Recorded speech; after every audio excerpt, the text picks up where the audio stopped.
right? So I wanted to talk about you a little bit. I feel like a lot of people don't know your story as much, and I would like to talk about that a little bit. So you come from a smaller college in Stanford, and you started playing college football only your senior year of high school. At what point did you look at yourself and say, "Dang, I'm really good at football, and I can really take this as my profession"? Uh, I would say my redshirt sophomore year. That year I actually played well and well enough that a lot of scouts was coming up to me and like, "Hey, you're gonna be in the NFL." I'm like, and then for a second it was like, it was a lot to grasp because for me, like when I signed in Sanford, I assumed I would have to start as a freshman and play all 4 years just to get noticed. And then within 1 year, when I started, me playing well, I put the league on notice. Yeah, that's awesome. That's awesome. So you went to Stanford, right? And I think the place where I at least got noticed or I was introduced to you and stuff was the Senior Bowl. So can you talk me through the draft process, the Senior Bowl? At what point did you know that the Niners were interested and that you were going to be a really high pick in the draft?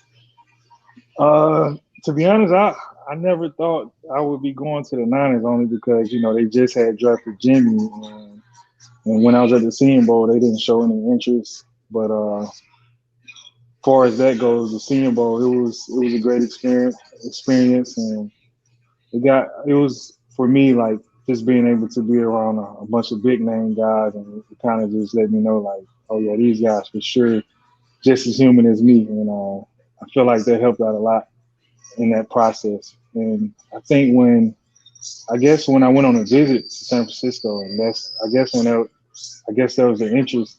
And I just thought I was just going on a visit, and then draft day come, they drafted me. So getting drafted, that must have been just a surreal moment in your life, huh? Yeah, it was because like when Jimmy got drafted the year before, it was like, bro, that's crazy. Like you got drafted first round, like this is what you wanted. And then it's like, man, I'm glad I didn't come out this year, because I had an injury, and it was like, and I was just asking him how the process, how it went, and I'm like, you know what? If I did come out this year, there was no way we probably been on the same team because, man, I'm like, I probably would have went first round too. Like, there's no Of way we course. would have went to the same team. And I was like, I'm like, we both like, man, like, you think we'll be able to play with each other in the NFL? We was like, yeah, probably like, once our contract up, either one of us could like sign to the same team maybe. But and then my draft year, I come out and it happened. It was just like a surreal moment.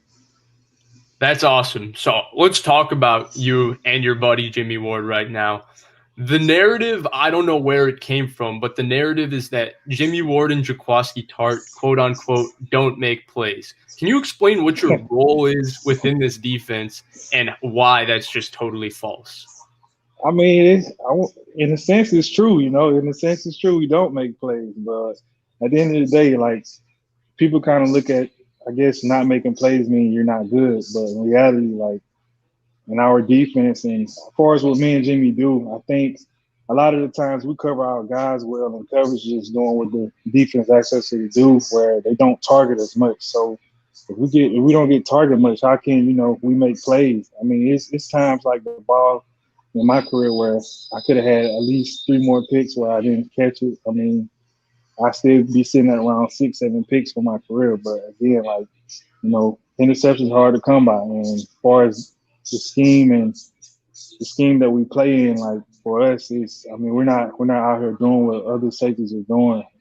We have a lot of guys who can play the game of football. So the scheme we're in, like it's everybody do their job. Nobody has to make a superhero play. Nobody has to blitz every play. Everybody just do their job and get the team win. That's what it's all.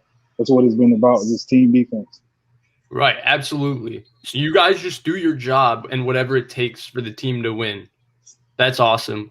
I love to hear Right, that. right. That's what I'm saying. It's just it's easy as that. Like if I had a lot of targets, that probably mean I'm getting picked on. So I mean, you don't see that much at all where you see offensive coordinators going at me every play. I mean, because they know.